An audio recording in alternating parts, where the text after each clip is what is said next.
이 로마서 말씀은 한 절 한 절이 굉장히 그 함축하는 의미가 많고 우리 기독교 신앙에 대해서 깊은 진리를 가르쳐 주기 때문에 우리가 이제 그 공부를 할 때 아주 귀를 쫑긋하고 이렇게 완전 이렇게 공부하는 자세로 뭔가를 정말 진리를 우리가 알아봐야 되겠다 그런 자세로 딱 임해야지 뭐 오늘 가가지고 말씀 듣고 그냥 은혜나 받고 기도해서 응답이나 받고 와야 되겠다 이제 그렇게 생각하시면은 그 핵심을 놓쳐버립니다. 핵심을 놓쳐버리고 진리를 알지니 진리가 너희를 자유케 하리라. 그래서 우리 기독교의 진리가 과연 어떠한 것인가라고 하는 것을 우리가 알아야 됩니다. 이 로마서 말씀을 통해서 우리가 기독교의 진리, 우리가 믿는 기독교가 왜 다른 종교하고 다르고 이것이 왜 귀한 것이고 은혜의 종교고 우리에게 인권을 보장해 주는 것이고 인간의 권리를 높이는 것이고 그럼으로써 또 하나님께 영광을 돌리게 하는 것인가 그런 걸 다 알아야 됩니다.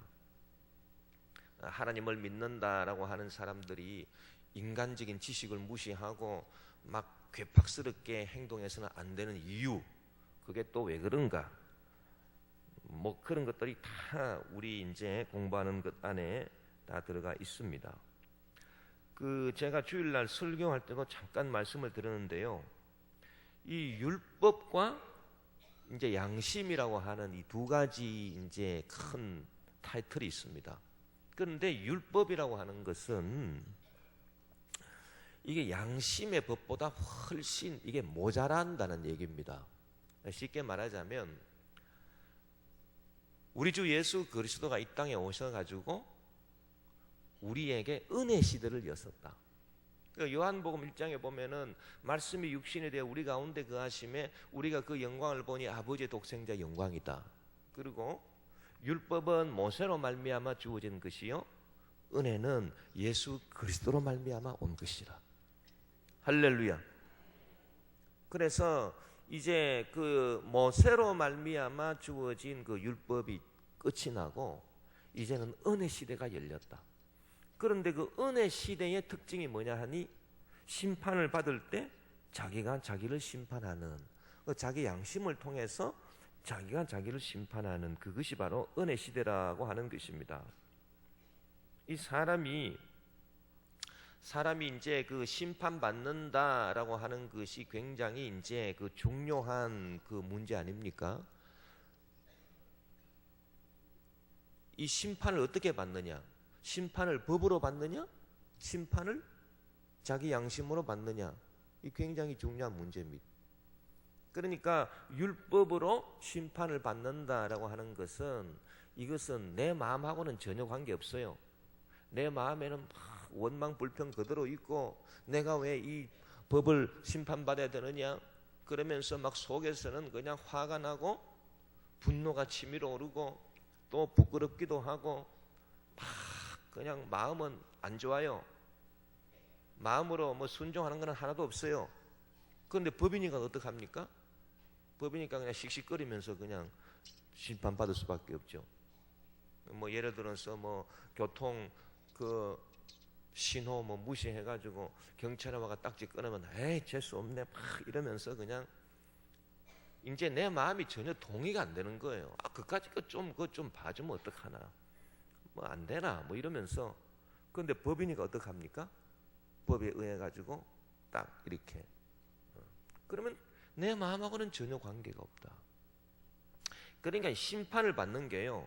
심판을 받는 게 이게 법으로 받는다라고 하는 이 율법. 근데 율법이라고 하는 것이 법 아닙니까? 법. 법. 이 법으로 심판을 받는 거 하고 그 다음에 이제 그 양심. 그 양심으로 이 심판을 받는 것이 이게 차원이 완전 다릅니다. 이게.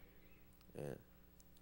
그 율법으로 심판을 받는다라고 하는 건 굉장히 이거는 타율적인 거예요. 타율. 절대로 이거는 외부에서 강제하는 것입니다. 강제.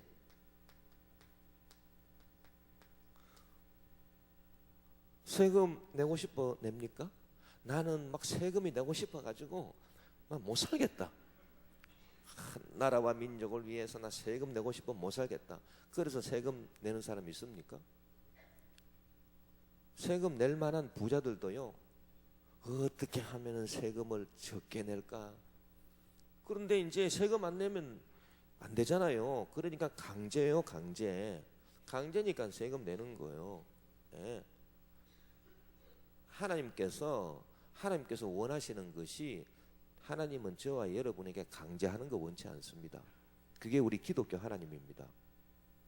뭐 이슬람의 하나님이나 무슨 다른 종교의 하나님은 어쩔지 모르겠습니다. 그들의 신은요, 이 양심이라고 하는 게 없어요. 무조건 이 법입니다. 타율, 강제입니다. 그래서 그 이슬람 같은 경우도 그 이슬람이 전파될 때요, 한 손에는 코란, 한 손에는 칼. 믿을래? 죽을래? 둘 중에 하나 해라. 믿는다 그러면 살려주고, 안 믿는다 그러면 죽인다. 내 양심이 이렇게 동의를 해가지고 믿습니다, 이런 건 전혀 없어요. 그게 이슬람이에요. 그러니까요, 뭐 내 마음에 동의가 전혀 없이, 이 양심은 이 자율적인 거 아닙니까? 내 스스로 자율적으로 내가 결정하는 거, 이게 전혀 없다는 얘기입니다. 완전 그냥 타율인 거예요. 그러니까 이슬람 종교도 그렇고, 그 구약에 머무르는 유대교도 전부 다 법 아닙니까? 법을 어기면 돌로 쳐 죽이기도 하고, 예. 뭐 전부 다 강제지요, 강제.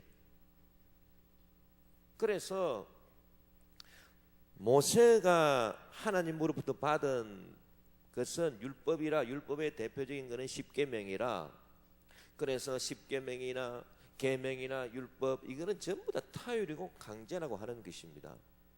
그러니까 여기서 지금 문제가 뭐냐 하니까, 여기서는요, 인권이 절대로 여기는 보장이 안 돼요. 여기는 이 인간의 권리가 이 법에 눌려 가지고는 살 수가 없어요.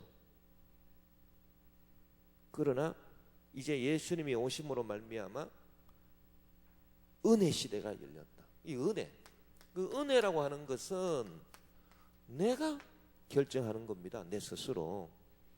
뭐 예를 들어서 여러분 뭐 안 믿는다고 해가지고 누가 뭐 경찰에 와가지고 너 오늘 왜 교회 안 갔어? 왜 예배 안 들었냐? 잡아갑니까? 그런 거 없습니다. 내 스스로, 내 양심으로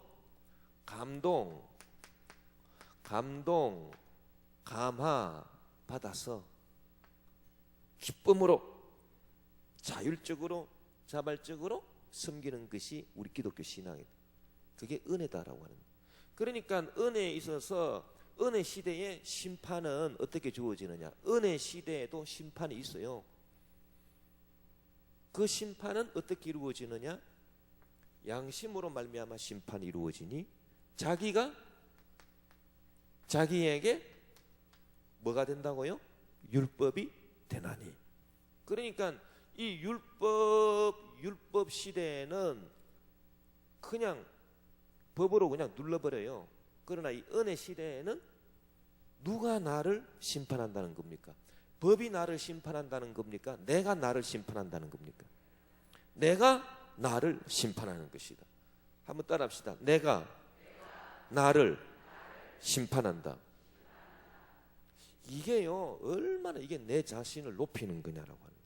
내 인권을 높이는 거예요. 사람이 그렇지 않습니까? 예를 들어서 뭐 법이 와가지고 막 여러분을 심판한다.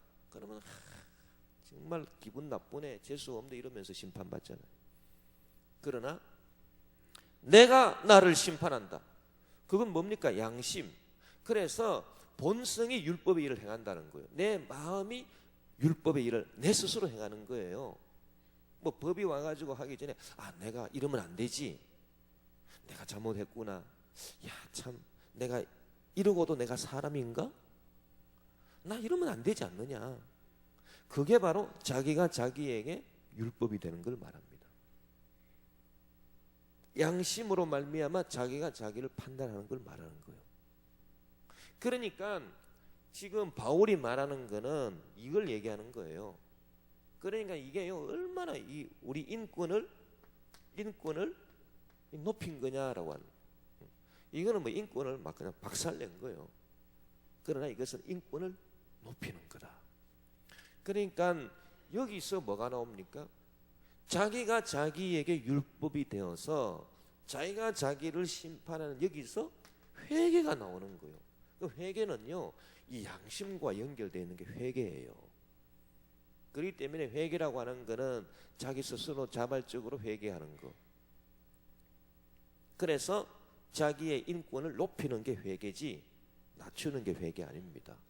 우리가 이제 그 이러한 이제 입장에서 우리가 이 말씀을 딱 보면요, 이 바울이 로마서에서 이 말씀을 딱 하실 때 얼마나 정말 그때까지 듣지도 못하고 보지도 못한 그런 이 인권, 이걸 벌써 2000년 전에 바울은 하나님의 계시를 받아서 주장하고 있는 것입니다. 그리고 또 하나 중요한 게 있습니다. 이게 굉장히 중요한데요, 자기가 자기에게 율법이 되어서 양심의 법이 있잖아요. 그러면 이 양심은 뭐냐?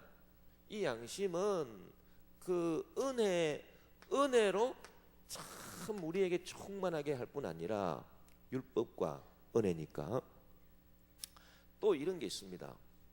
이 법이라고 하는 것은 지역에 따라서 다른 겁니다. 예를 들어서 뭐 미국 법이 다르고요, 우리 한국 법이 다릅니다. 그렇지 않습니까? 로마의 법이 다르고 한국의 법이 달라요. 중동 국가의 이슬람 법의 지배를 받는 그런 사회가 있고, 유럽의 법의 지배를 받는 그런 또 지역이 있습니다.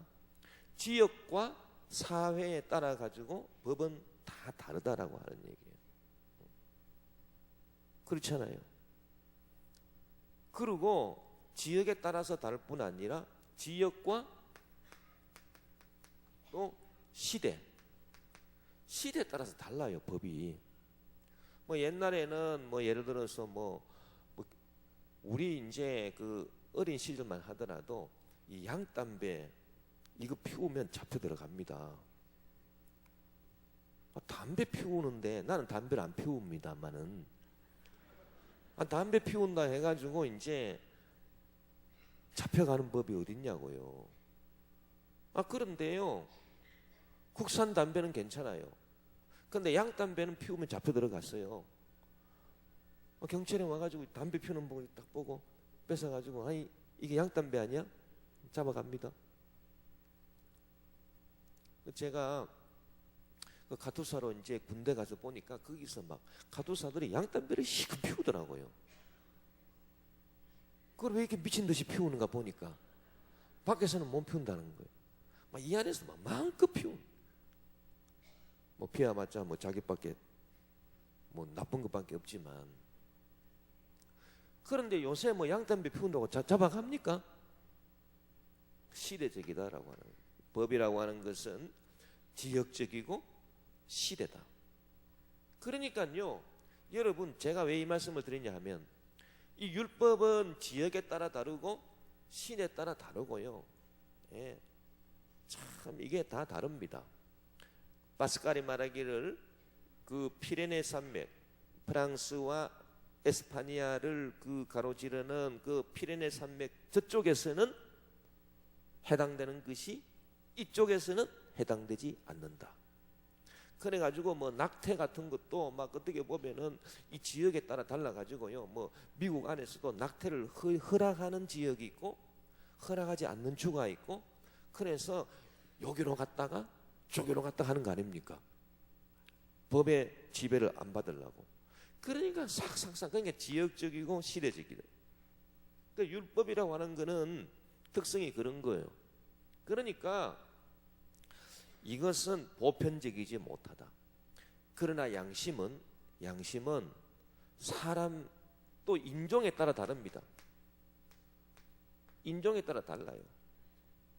뭐 사람에 따라 다르고 시대에 따라 다르고 지역에 따라 다른 것이 율법이.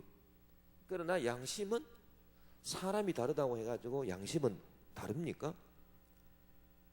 흑인은 양심이 더 안 좋고 백인은 양심이 더 좋습니까? 아닙니다. 양심은 인종이 어떠하든 똑같습니다. 할렐루야. 그리고 양심의 법은 뭐 옛날이나 지금이나 똑같습니다.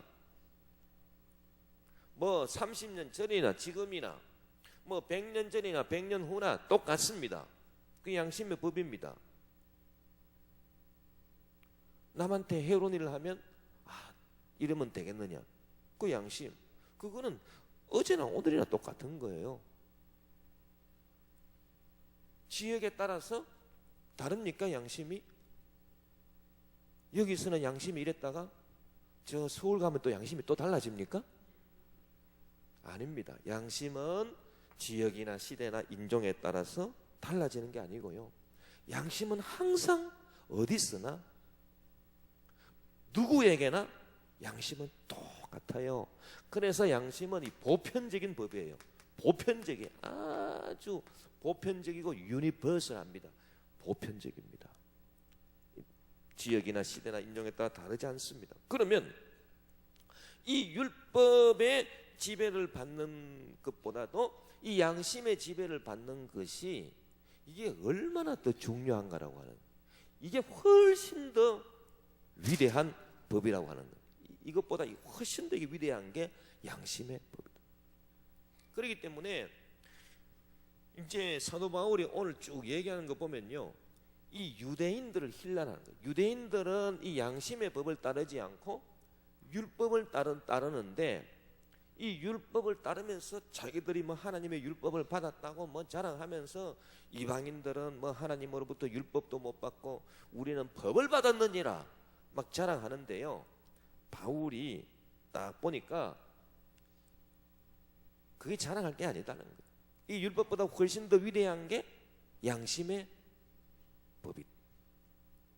그리고 이 율법에 또 하나 큰 문제가 있습니다.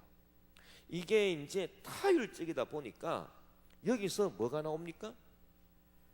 율법을 강요하게 되면은 사람이 어떻게 됩니까? 마음은 원치 않는데 그렇게 하는 채 할 수밖에 없지 않습니까? 여기서 뭐가 나오냐? 이중성이 나옵니다. 이중성이 나오고 형식이 나오고, 쉽게 그 말하자면 그 예수님께서 바리새인들을 막 힐난할 때 이 외식하는 자들아, 외식. 이 외식한다고 하는 게 밖에 나가서 밥 먹는 게 외식 아닙니다. 뭐 밖에 나가서 오늘 외식할까? 이것도 외식이지만 외식한다라고 하는 거는 속은 안 그러면서 그런 채 하는 거, 그게 외식 아닙니까? 외식. 그러니까 형식주의가 되고 외식주의가 되고 진실함이 없다는 얘기입니다. 이게 바로 율법입니다. 그러니까 이 율법이 그냥 이렇게 그 다스리는 그런 구약 시대에는 이 사람의 진실함이 없어요. 율법이 다스리는 이슬람 사회, 율법이 다스리는 유대교, 어떻게 보면요, 마음의 진실함으로 하나님께 다가가기에는 상당히 이렇게 뭔가 2%가 부족한 점이 있습니다. 그렇지 않겠습니까? 법이라고 하는 것이 결국은 이 형식적이고, 그 형식을 이렇게, 왜? 법은 안 지키면은 잡혀 들어가니까, 고생하니까. 그러니까 이제 그 예수님께서 그 율법을 이렇게 주장하는 서기관 바리새인들에게 비판하실 때, 그 예수님이 하신 거 보면은 항상요 그 이중성을 비판하고 있는 거예요. 오늘 바울도 그 율법을 내세우는 율법주의자들의 이중성, 이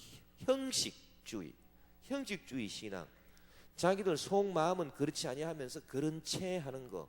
그래가지고 그 오늘 그 로마서 말씀에 보니까 뭐를 비판했습니까?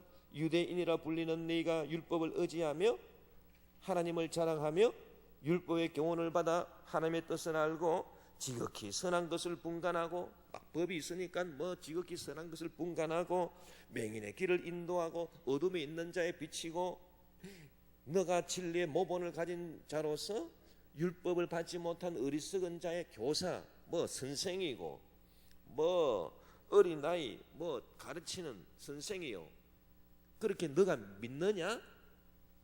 그런데 율법을 가졌다고 하는 너가 왜 네 자신은 가르치지 아니하느냐? 너가 너 자신은 왜 가르치지 아니하느냐? 자 보세요.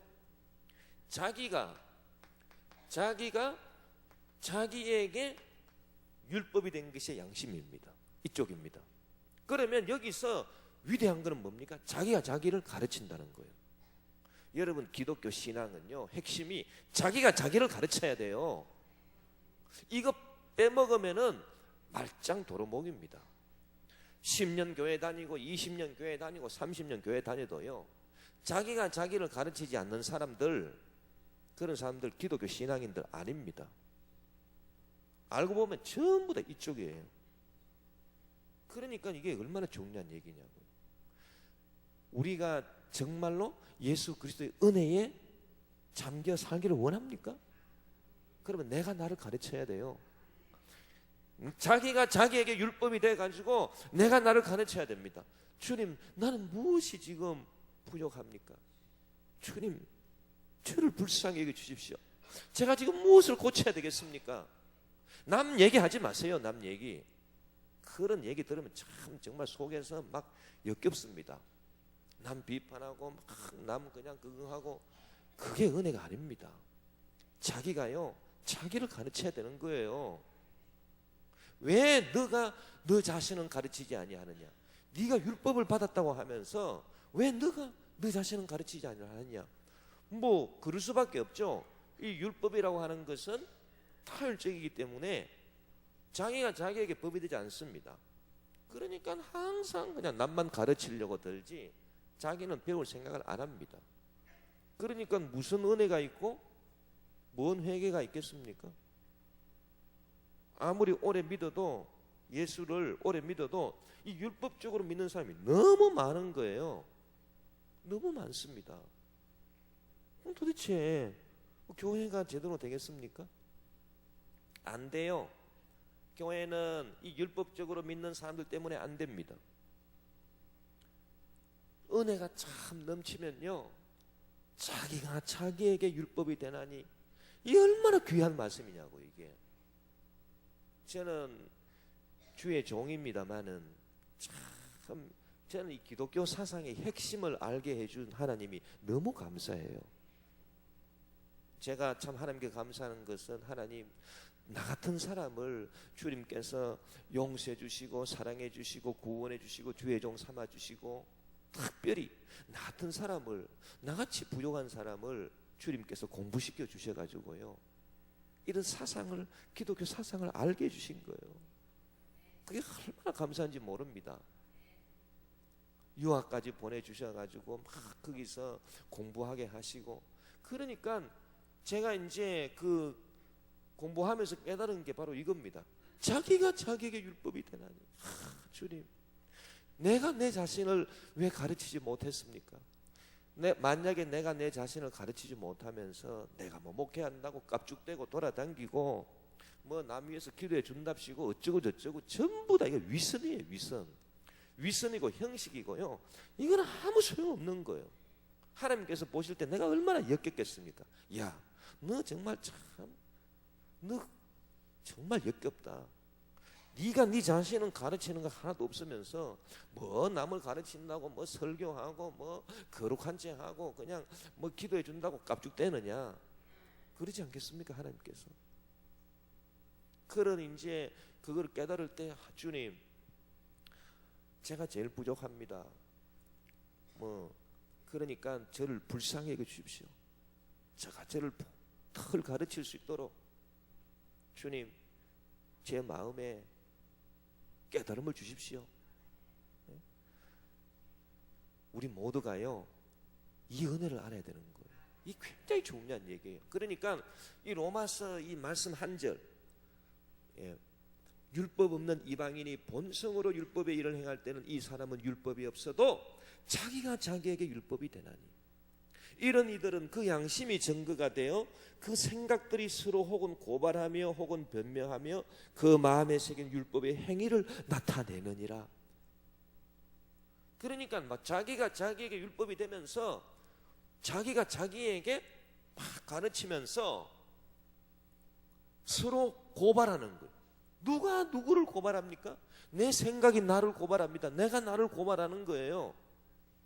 내가 나를 고발하기도 하고 또 변명도 해요. 괜찮다. 그거는 괜찮아. 그건 당당한 거야. 쫄지 마. 그리고 그냥 내가 나를 또 막 변명하기도 하고요.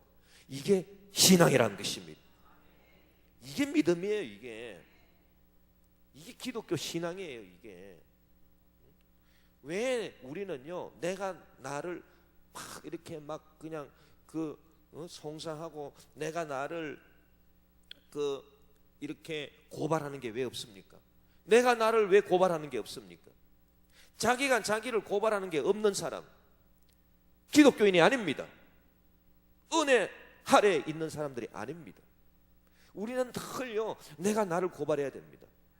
내 마음의 생각들이 막 나 자신을 막 고발해야 됩니다. 끊임없이 고발하면서 막 몸부림치고요, 괴로워가지고 주님, 나는 어떻게 하면 좋습니까? 누가 이 죄악의 몸에서 나를 건져내랴? 마음은 원이로 돼 육신이 약하고, 예? 또 뭡니까? 내 마음에 원치 아니하는 걸 자꾸 행동하고, 그런 나 자신을 보면서 내가 나를 고발하는, 내 생각이 나를 고발하는 그것 때문에 괴로워가지고 몸부림친 적이 있습니까? 우리가? 그게 믿음이에요. 그래서 주님, 루트가 그 체험하지 않았습니까? 하나님께 쓰임 받는 사람 치고요, 이런 고민 안 해본 사람이 한 사람도 없습니다. 하나님께 축복 받으려면은 이런 고민이 있어야 됩니다. 밤새도록 주님, 왜 나는 이렇습니까? 막 내 생각이 나를 고발해가지고 견딜 수 없어서 막 그냥 막 목 놓아서 그냥 막 통곡해보기도 하고, 막 주님 앞에 막 하소연도 해보고, 그런 게 있어야 돼요. 그리고 내 생각이 나를 또 변명합니다. 그래, 괜찮다. 로마서 14장 22절에 자기가 옳다 하는 바로 자기를 정죄하지 아니하는 자는 복이 있도다. 내가 옳다 하는 바가 있어요. 주여, 이것은 옳지 않습니까? 어떻게 이런 일이 있을 수 있습니까? 주여, 이것은 옳은 것입니다. 주님, 그러니 저는 당당하게 나가겠습니다. 할렐루야. 이게 기독교 신앙이라고 하는 거예요. 그래서 고발하기도 하고 변명하기도 하는 그런 일들, 이게 바로 참 그래서요, 이 유대인들이 율법을 받았다라고 하는 유대인들이 너가 너 자신은 가르치지 않는다. 너가 너의 율법이 돼가지고 너가 너를 가르치지는 아니하니, 그러니 너가 참 한심하다. 너가 어떻게 하나님의 율법을 받은 자라고 할 수 있느냐? 자기가 자기를 가르치지 아니하니까 도둑질하지 말라 그렇게 말하면서도 자기는 도둑질하고요. 자기가 자기를 안 가르치니까. 그리고 또 뭐라 그랬습니까? 간음하지 마라 그렇게 해놓고 자기는 또 간음하고요. 그리고 우상을 가정에 여기라 해놓고 자기 스스로 우상이 돼가지고 성전의 재물을 자기가 탈취하고요. 도대체 율법을 자랑하는 너가 율법을 범하지 않느냐?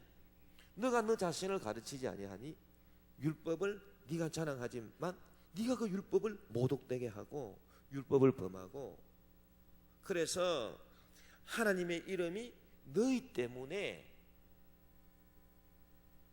겉과 속이 다른 이 이중성 때문에, 말과 행동이 다른 그 이중성 때문에, 너희들 때문에 하나님의 이름이 이 이방인들 중에서, 율법이 없이 양심의 법을 따르는 이 이방인들 중에서 욕을 얻어먹는다. 그렇게 바울이 오늘 말하고 있는 겁니다. 우리가 이제 그 마태복음 23장에 보면요, 그 예수님께서도 똑같이 이렇게 율법주의자들에 대해서 이 형식, 외식적인 것을 비판하고 있습니다. 그게 이제 마태복음 23장에 나와 있는데요. 자, 이 양심의 법을 따르지 아니하고 이 율법을 따라가지고 형식적으로 신앙이 타락한, 이게 신앙 타락이에요. 신앙의 타락. 신앙의 타락은 다른 게 아니에요. 이게 신앙의 타락입니다. 이렇게 신앙이 타락한 그런 이 사람들 특징을요, 마태복음 23장에 쫙 예수님이 다 기록해 놨습니다. 다 말씀했습니다. 그 마태복음 23장을 보면 다 알 수 있는데, 지금 어떻게 되어 있냐면, 첫째로 이 율법주의에 빠진 자들이 범하는 아주 잘못, 첫째가 뭐냐 하니까요, 높임받기를 좋아하더라는, 높임받기를 좋아하더라. 마태복음 23장 1절에서 12절에 보니, 이에 예수께서 무리와 제자들에게 말씀하여 이르시되 서기관들과 바리새인들이 모세 자리에 앉았으니, 이 전부 다 율법주의자들 아닙니까?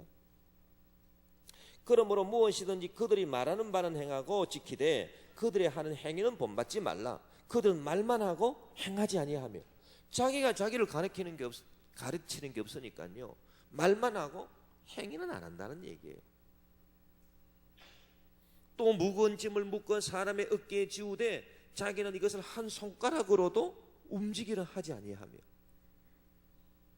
그들의 모든 행위를 사람에게 보이고자 하나니, 그러니까 막 그 거칠에 막 형식만 내세워 가지고요, 경문띠를 넓게 하고 옷을 길게 하고 꼴값을 떨고 있습니다. 그리고 잔치 가면은 윗자리에 떡 앉고요, 회당의 높은 자리와, 예수님께서, 이건 예수님이 직접 하신 말씀이거든요. 막 이렇게 막 신랄하게 예수님 비판하니까 막 바리새인들이 얼마나 열받겠습니까? 그런데 예수님 대단하신 분이, 예수님이요, 예수님이 깔 때는요 확실하게 까십니다. 용서하실 때 확실하게 용서하시지만은, 이렇게 그 아주 그 깝죽대고 이렇게 그 덜 떨어지게 그 행동하는 것들, 예수님께서 까실 때는요 확실하게 그냥 누구도 그 앞에서 꼼짝 못하도록. 예. 그래가지고 잔치의 윗자리와 회당의 높은 자리와 시장에서 문안받는 것과, 시장 이렇게 돌아다니면 아이고 안녕하십니까 막 인사받는 거, 그런 거 좋아하고요. 예. 사람에게 랍비라, 선생님, 그렇게 칭함받는 것을 좋아하는 일, 이 뭡니까? 높임받기를 좋아한다는 거예요. 자기가 자기를 살피는 사람은 항상 부족함이 있기 때문에, 자기가 자기를 이렇게 살펴봐요, 내가 아무리 잘해도요 늘 부족한 거예요. 그래가지고 주님, 나는 진짜 왜 이렇습니까? 너무나 부족합니다. 남들이 볼 때 저만 하면 됐지, 그래도요 자기가 자기를 비판하면 끝없이 부족해요. 내가, 여러분 그런 거 체험하셨습니까? 그런 거 체험해야 진짜 우리 신앙인입니다. 내가 나를 이렇게 막 가르치고 내가 나를 이렇게 그 판단할 때는요, 양심이 나를 판단할 때는 내가 너무 부족한 게 많기 때문에 항상 우리가 주님, 저는 부족합니다, 그렇게 하지요. 뭐 높임 받으려고 돌아다니겠습니까? 절대 그럴 수가 없어요, 여기는. 근데 자기가 자기를 가르치는 게 없고 내가 나를 비판하는 게 없으니까요, 그냥 막 신앙이 전부 다 형식주의가 돼가지고 그냥 막 대접받기 좋아하고, 뭐 그냥 선생님 말 듣는 거 좋아하고.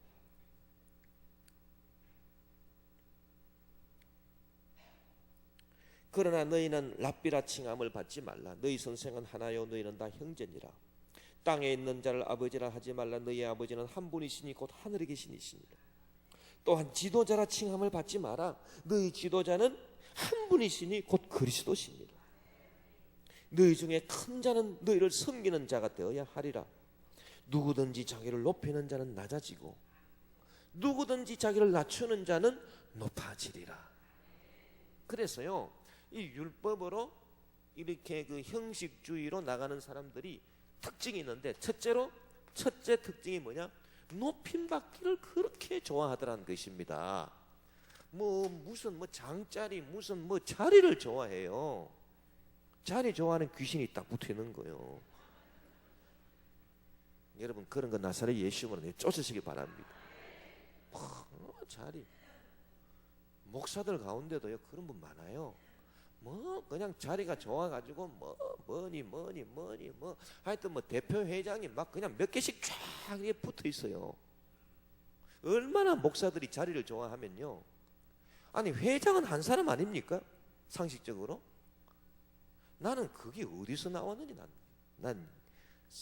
그 참 부끄러운 일이에요.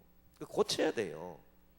우리가 이제 초등학교 다닐 때는, 아니 초등학교에서 그냥 선거를 해도요, 회장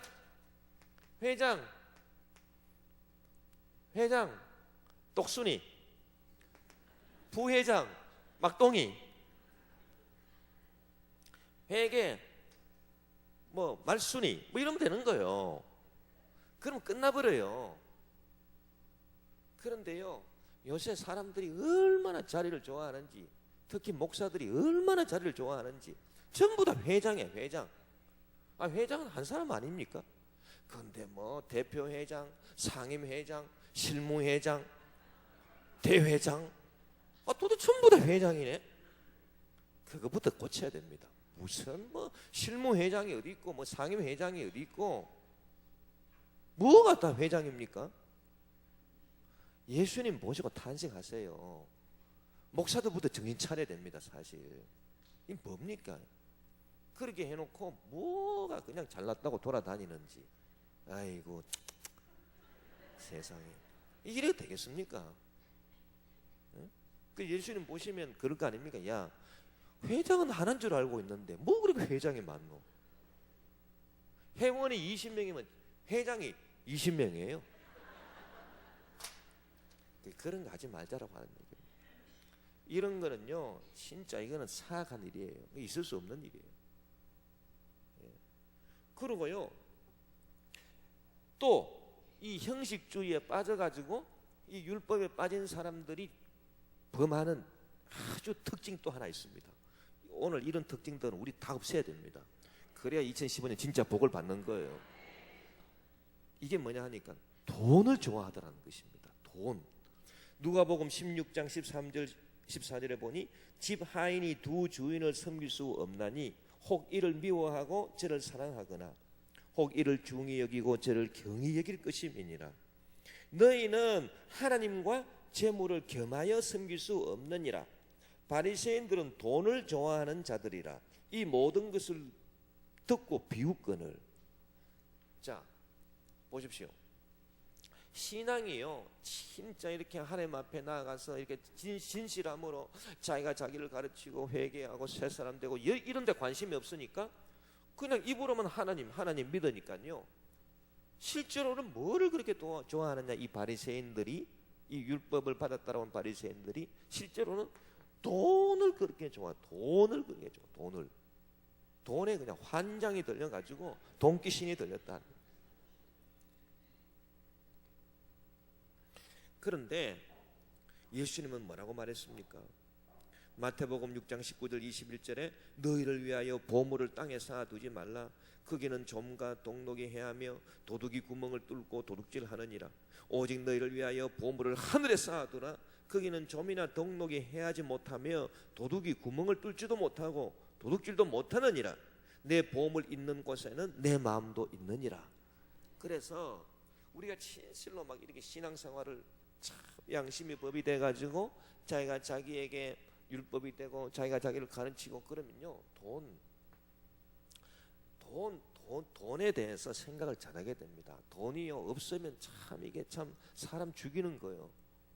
제일 이렇게 참 안타까운 게 뭐냐 하면은 돈이 없어가지고 돈 어디 갔노? 이 진짜 참 안타까운 일입니다. 그래서 여러분 2015년에는 물질의 복도 풍성히 받게 되시기를 바랍니다. 우리 자라날 때만 하더라도 쪼달리고 살았잖아요. 진짜 요새 국제시장이라고 하는 영화가 나와가지고 눈물 그냥 방아지로 그냥 쏟고 나오는데, 예? 그거를 이제 어제 뉴스에 나왔더라고요. 그 영화가요, 지금 우리나라에 굉장한 교육 효과를 가지고, 중고등학교 학생들 뭐 합니까 지금? 뭐 자기네들 언제부터 그렇게 배가 불렀다고 틱틱거리고, 응? 그 부모님들이 얼마나 고생해가지고, 그 할아버지 할머니 세대가 얼마나 고생해가지고 이 나라를 만들었는지 몰라요. 애들이 그 영화 한번 보면 알아요. 그래가지고 막 이거는 교육적 그 가르침에도 필요하다. 그래서 그 옛날에 참 그 막 피난 시절에 죽을 고생하면서 막 서로 흩어지고 막 찢어지고 막 갈라지고 형제들끼리요. 그래가지고 그 뭐 굳세어라 금수나 그 노래 있잖아요. 예? 뭐 눈보라가 휘날리는 바람찬 흥남부두에 목을 놓아 뭐 울어봤다 찾아를 봤다 금수나 어디로 가고 길을 잃고 헤매었느냐 피눈물을 흘리면서 일사 이후 나 홀로 왔다. 참 얼마나 참 이게 진짜 이런 실화는 없어요. 역사 가운데 이런 역사 참 드뭅니다. 저는 이제 저희 아버님도 피난민이기 때문에 늘 그냥 막 그 뭐 명절이나 되면은 막 옛날 생각하면서 막 눈물 흘리고 나 그건 많이 봤거든요. 참 그런 거 보면서 야 그래도 참 할아버지 할머니 지금 이제 190에서 이렇게 90 넘어가시는 그런 분들은요 진짜 고생 엄청 한 거예요. 저희 어머니 때만 하더라도요 안 좋은 세대를 다 겪은 거예요. 제일 안 좋은 게 일제시대 때 막 일본 뭐 순사들 와가 막 잡아간다 그러고 막 그 뭡니까 예? 뭐 정신대 끌고 가고 막 의용도 끌고 가고 막 집에 그냥 막 숟가락 다 빼가고 그냥 교회 종탑 다 뜯어가고 그 시절 그렇게 그 일본 놈이지 그럴 때 일본 놈들한테 그렇게 그냥 시달리고요. 아 욕하면 안 되는데. 그러고 이제 뭐 좀 해방되다 싶으면 그렇게 혼란이 되고 그러다가 6.25 터지고 정말 저는 제 어머님 보면은 제 어머님이 올해 90인데요 참 제 어머님 보면은 야 정말 참 그냥 그 시대를 살아왔다는 것만 해가 존경스러워요. 막 그거 하나로 그쵸 존경해야 됩니다. 뭐 다른 거 요구할 수 없습니다. 요새 뭐 이렇게 젊은 분들이 막 며느리들이 막 그냥 아이고 뭐 옛날 뭐 할머니는 왜 그래 뭐 할아버지는 왜 그래 그런 말 하지 마세요. 그냥 그 시대를 살았다는 것만 그 시대를 사시고 우리 자손들을 낳아주셨다는 그거 하나만 갖고 감사할 일이에요. 예. 이렇게 고생해가지고 그 이 나라 민족을 이렇게 세웠잖아요. 예. 그래가지고 지금 이제 밥술 깨나 먹고 살 수 있도록 우리 되지 않았습니까? 참 하나님 은혜고 참 이 부모님도 은혜 아닙니까? 그러면 그거를 이렇게 딱 기억해 우리가. 참 너무 막 돈이 없어가지고 너무 경제적으로 쪼달리니까 뭐 그때 이제 학교 가면은 등록금 안 낸다고 맨날 그냥 불려가가지고 너는 왜 등록금 안 내노? 부모님들이 그 등록금 준비하려고 얼마나 고생해가지고 등록금 준비하고 소 팔아가지고 그냥 애들 그냥 공부시키고요. 그러고 막 그냥 해외로 나가가지고 그냥 중동으로 가가지고 거기서 고생하고 베트남 가가지고서 그냥 목숨 걸고 그냥 돈 벌고 그래가지고 세운 나라 아니겠습니까?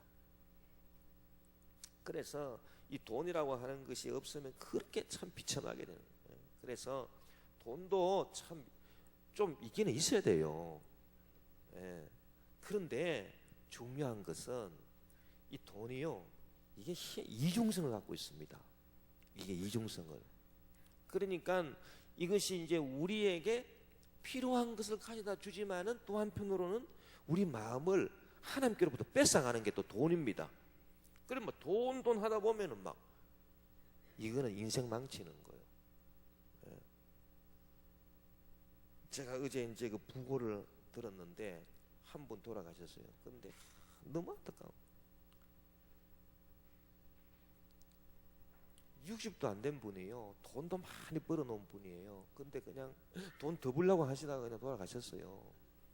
참 그런 보면 얼마나 안타까운지 모릅니다. 그래서 사람이 생전에 쓸 돈 없다 하다가 죽을 때는 돈 다 못 쓰고 죽고, 그런 게 인생 아닙니까? 그런데 이 율법에 빠져가지고 이렇게 그 하나님의 진정한 은혜를 모르는 바리새인들은 돈을 좋아하더라. 신앙의 형식이 되면은 그냥 돈밖에 좋아하는 게 더 있겠습니까? 하나님과 돈을 금하여 섬길 수 없는데 돈. 우리는 이런 마음이 행위가 들어온다 그러면 그 나사렛 예수님을 쫓아버려야 돼요. 탐욕이 떠나게 도와주시옵소서. 할렐루야. 그리고 또 이 형식주의 신앙이 특징이 뭡니까? 겉과 속이 다르더라라고 하는 것입니다. 마태복음 23장 25절 28절에 화있을진저 외식하는 서기관들과 바리새인들이여, 잔과 대접의 겉은 깨끗이 하되 그 안에는 탐욕과 방탕으로 가득하게 하는도다. 눈먼 바리새인들이여, 너는 먼저 안을 깨끗이 하라. 그리하면 겉도 깨끗하리라. 겉과 속이 다르다는 거 아닙니까? 뭐 형식적인 그럴 수밖에 없죠. 그러니까 율법 법이니까요. 법을 뭐 마음으로 막 기뻐가지고 막 지키는 사람 얼마나 되겠습니까? 그러니까 뭐 어쩔 수 없이 지키니까 뭐 끌려가듯이 속은 그렇지 않은데 겉모습만 그런 채 하는 거. 그래서 이 진실함이 없어요. 그런데 진실함이 없으면요 하나님이 감동을 안 하십니다. 우리가 기도할 때 기도하기 전에 우리 마음 상태가 하나님 앞에 진실함이 있어야 됩니다. 진실함. 하나님은 진실함의 하나님이세요. 진실함이 통하거든요. 근데 진실함이 없으면 통하지를 않습니다. 하나님과. 그러니까 이 바리새인적인 그런 율법의 믿음은 하나님하고 이 원수가 되는 거예요. 화하실진저 외식하는 서기관들과 바리새인들이여, 회칠한 무덤 같으니 겉으로는 아름답게 보이나 그 안에는 죽은 사람의 뼈와 모든 더러운 것이 가득하도다. 이와 같이 너희도 겉으로는 사람에게 옳게 보이되 안으로는 외식과 불법이 가득하도다. 그게 이제 또 특징이고요. 또 네 번째 마지막 특징이 뭐냐 하니까, 진실한 마음의 법을 따르는 여기에 있는 사람들을 또 핍박하더라는 것입니다. 여기에 있는 사람들이. 이게 또 특징이라는 거예요. 그래서 그 마태복음 23장 29절 이하에 29절에 39절에 보니까 이렇게 나와 있습니다. 화하실진저 외식하는 서기관들과 바리새인들이여, 너희는 선지자들의 무덤을 만들고 의인들의 비석을 꾸미며 이르되, 만일 우리가 조상 때 있었더라면 우리는 그들이 선지자의 피를 흘리는데 참여하지 아니하였으리라 하니, 그러면 너희가 선지자를 죽인 자의 자손임을 스스로 증명함이로다. 너희가 너희 조상의 분량을 채우라. 뱀들아 독사의 새끼들아, 너희가 어떻게 지옥의 판결을 피하겠느냐. 그러므로 내가 너희에게 선지자들과 지혜 있는 자들과 서기관들을 보내매, 너희가 그 중에서 더러는 죽이거나 십자가에 못 박고, 그 중에는 더러는 너희 회당에서 채찍질하고 이 동네에서 저 동네로 따라다니며 박해하리라. 그러므로 의인 아벨의 피로부터 성전과 제단 사이에서 너희가 죽인 바라가의 아들 사가라의 피까지, 이 전부 다 이제 그 의로운 선지자들을 말합니다. 땅 위에서 흘린 의로운 피가 다 너희에게 돌아가리라. 내가 진실로 너희에게 이르노니 이것이 다 이 세대에 돌아가리라. 예루살렘아 예루살렘아, 이 예루살렘은 이 율법을 받은 유대인들이 사는 대표적인 수도 아닙니까? 서울 아닙니까? 선지자들을 죽이고 내게 파송된 자들을 돌로 치는 자여, 암탉이 그 새끼를 날개 아래에 몸같이 내가 내 자녀를 모으려 하늘이 몇 번이더냐. 그러나 너희가 원하지 아니하였도다. 그러니까요, 이 율법에 이제 빠져가지고 이제 율법주의로 형식적으로 신앙생활을 하는 사람은 진실하게 신앙생활을 하는 사람을 이렇게 핍박하더라는 겁니다. 선지자를 죽이고 채찍질하고 박해하는 거예요. 교회 안에서도 마찬가지예요. 교회 안에서도 누가 누구를 박해하는 줄 아세요? 진실한 믿음 가진 사람이 형식적인 믿음을 가진 사람 박해하는 게 아니고요, 꼭 꼴뚜기처럼 말입니다. 이 형식적인 믿음 가진 사람들이 진실한 믿음 가진 사람 박해하는 거예요. 그래가지고 막 여기 있는 분들은 자기가 자기를 항상 판단하느라고 정신이 없어요. 그러니까 그러고 그냥 주님 그러고 막 은혜 받고 그냥 막 주님께 은혜 받고 용서 받고 치료 받고 축복 받는 여기에만 관심이 있는데, 은혜 받는 일에 관심이 있는데 여기는요 은혜 받는 일은 관심이 없어요. 비판하고 막 무조건 막 박해하고 그래가지고 막 계속 박해하는, 이게 되겠습니까? 그래서 오늘 바울이 이 유대인들의 이 잘못된 점, 이 유대인들의 잘못된 점이라기보다는 그 형식적인 그런 그 율법주의로 신앙생활하는 그 잘못, 그거를 신랄하게 바울이 비판하고 있는 것입니다. 우리가 그 2015년에는 결심을 해야 되겠습니다. 주님, 내 삶 가운데 절대로 이 부분은 없게 해주십시오. 내가 높임을 받으려 한다든지, 누가 나를 알아주기를 바란다든지, 그리고 돈을 주님보다도 내가 돈을 더 좋아한다든지, 그리고 겉과 속이 달라가지고 위장하고 돌아다닌다든지, 안 그러면은 내가 또 신실한 사람을 핍박한다든지, 그런 악한 역사가 저에게 없게 해주십시오. 그런 세력은 나세력 예수 이름으로 내 속에서 묶음받고 떠나갈지어다. 나는 내가 나의 심판관이 됨으로써 내 양심의 법을 세우고 늘 회개하게 도와주시고 주님 은혜 받고 주께 영광 돌리는 그런 삶을 살게 도와 주옵소서. 우리는 이제 이런 믿음, 이런 양심의 믿음을 가져야 될 줄 믿습니다. 할렐루야. 그래서 이제 우리가 이런 귀한 이제 그 양심의 그 인권을 세우는 이 믿음을요, 우리가 이제 그 역사에 이게 그냥 우연히 이게 되는 게 아닙니다. 이게 아주 그냥 역사적인 그런 막 그 과정을 겪는 거예요. 그래서 이 사람이 자기가 자기에게 법이 돼가지고 자기가 자기를 심판하는 이 자율성,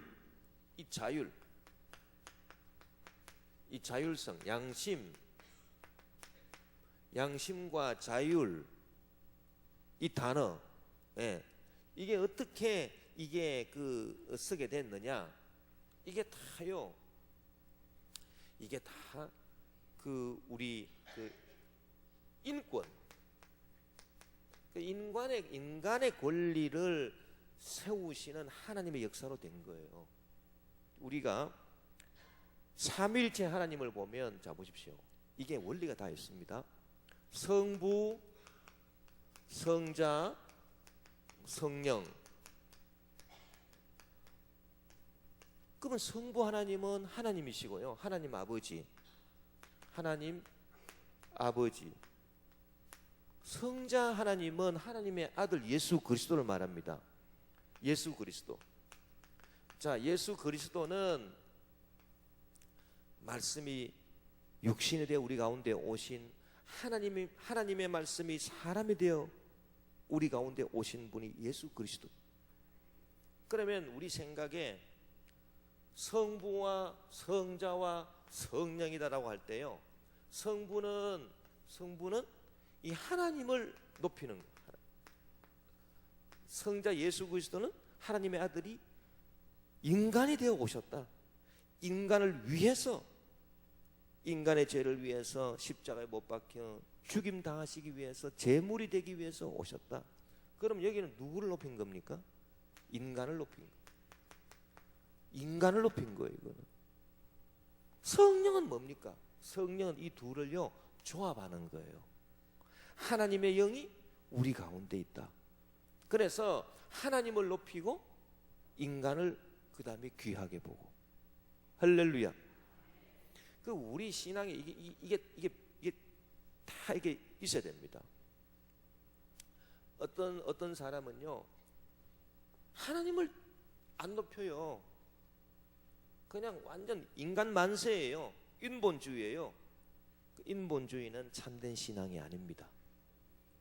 또 어떤 분은요 인간은 개무시합니다. 인간적인 면이 하나도 없어요. 그리고 오직 하나님만 자꾸 얘기하는 거예요. 그것도 안 되는 거예요. 여러분 성경에 보면 예수님께서 말씀하실 때 너희는 먼저 그의 나라와 그의 의를 구하라. 그리하면 이 모든 걸 너에게 더하시라. 그렇게 말씀하셨고, 첫째는 이것이니 마음과 뜻과 정성을 다하여 하나님을 사랑하라. 그리고 끝났습니까? 또 두 번째가 또 있습니까? 두 번째가 또 있습니다. 둘째는 그와 같으니 내 이웃을 네 몸과 같이 사랑하라.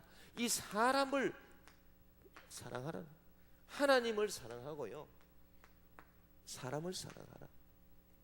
오늘날 이 성령 시대는 이 두 가지가 다 있는 것입니다. 그래서 하나님을 높이고 하나님을 사랑하고 그 다음 사람을 높일 줄 알고 사람을 사랑하는 이 두 가지가 다 어울려야 성령 충만한 사람이에요. 이 두 가지가 다 있어야 돼요. 할렐루야. 우리가 이와 같은 믿음을 갖고 또 이제 그 사람 편에서 우리가 볼 때 필요한 게 뭡니까? 필요한 것이 지식, 이성, 상식. 이거 굉장히 중요한 겁니다. 굉장히 중요한 거. 하나님에 대한 신앙. 그래서 하나님에 대한 신앙이 믿음이 첫 번째고요. 그런데 하나님에 대한 믿음, 신앙 그러면 또 사람의 편에 있어서 이성과 상식이 또 중요한. 예를 들어서 어떤 분 이런 일이 있었습니다. 집에 사람이 죽었는데요 이분이 부활을 믿는 거예요. 장례를 안 지내. 장례를. 그래 왜 안 지내니까 언젠가는 부활한다는 거예요. 전번에 그 방송에 한번 나왔습니다. 그래서 이분이 참 이상한 분이에요. 이렇게 그 나름대로 이렇게 공부도 이렇게 많이 하시고 한 분인데 이상한 믿음을 가져가지고 그래서 맨날 퇴근할 때마다 약국에 들러가지고 막 약품을 막 한 보따리씩 싸가지고 가는 거예요. 뭐 소독약 같은 거. 그래서 이상하다. 약국 주인이 저 참 이상하다. 맨날 소독할 때가 저렇게 많은가?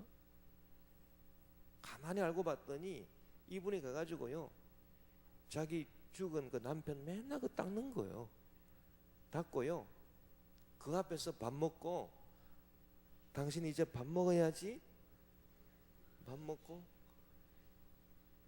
또 이제 출근할 테니까 잘 있어. 뭐 시신을요 이렇게 부패하지 않도록 맨날 닦아주는 거예요. 그래서 약국이 그렇게 들어요. 그 나중에 뭐 세월이 참 오래 지났습니다. 한 몇 년 지났습니다. 미라처럼 돼가지고 그 왜 그러냐 하니까 그분이 가톨릭 교인이더라고요. 자기는 부활을 믿는다는 거예요. 언젠간 살아난다는 거예요. 참 어디에 보면 진짜 좋은 믿음인데요.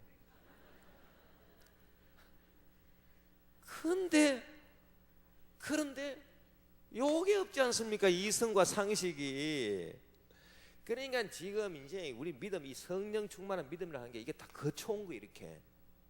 신앙이 지식과 이성을 만나가지고 이렇게 이성을 무시하지 아니하는 신앙.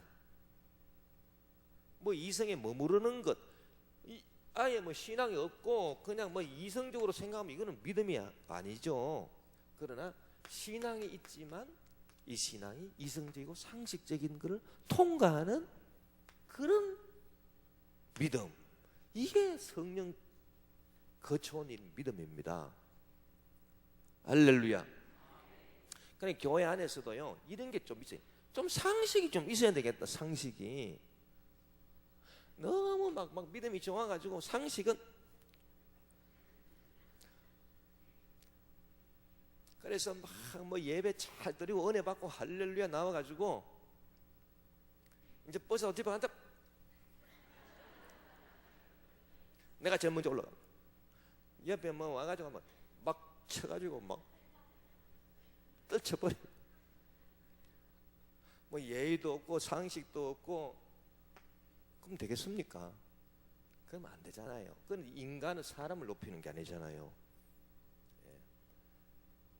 그러니까 우리가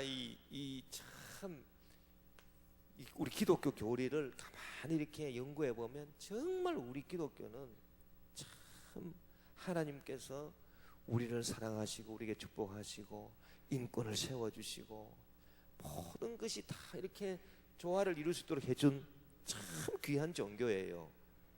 할렐루야. 이 귀한 믿음 갖고요, 자, 우리 이제 신앙을 갖고 하나님에 대한 신앙 갖고 그 다음에 또 우리 좀 상식적으로 말이 좀 통하는, 말도 좀 통하고요, 이렇게 좀 뭐라 할까, 답답하게 이렇게 꽉 이렇게 어디 좀 이렇게 막 이렇게 마음이 뭐라고 얘기해야 되나, 막 무작스럽게 좀 이렇게 처박혀 있지 말고요, 그냥 이렇게 막 마음을 좀 열고 이렇게 대화도 좀 되고 상식도 좀 통하고 그랬으면 참 좋겠습니다. 예. 우리가 이제 이런 이런 믿음을 하나님께서 원하신다. 그래서 우리 진실함을 갖고, 마음의 진실함을 갖고 주님 앞에 나가서 정말 오늘 바울이 말한 것처럼 참된 신앙 갖고 우리가 주의 은혜 체험하고 주께 영광 돌리는 그런 역사가 임하시기를 주 이름으로 축원합니다. 우리 말씀 생각하시면서, 주님, 오늘 내 마음속에 율법적인 그런 형식주의 신앙의 잔재 다 없애주시고, 하나님, 내 마음의 겉과 속이 다른 것 다 없애주시고 내가 나의 심판관이 되게 도와주셔서 주님께서 내 양심을 통해서 말씀하시는 그 음성에 귀 기울이게 도와주시고 항상 주님 은혜 안에서 용서받고 재용서받고 치료받고 축복받고 기적 체험하고 주께 영광 돌리는 2015년 되게 도와주옵소서. 우리 주의 한번 부르고 통성으로 기도하겠습니다.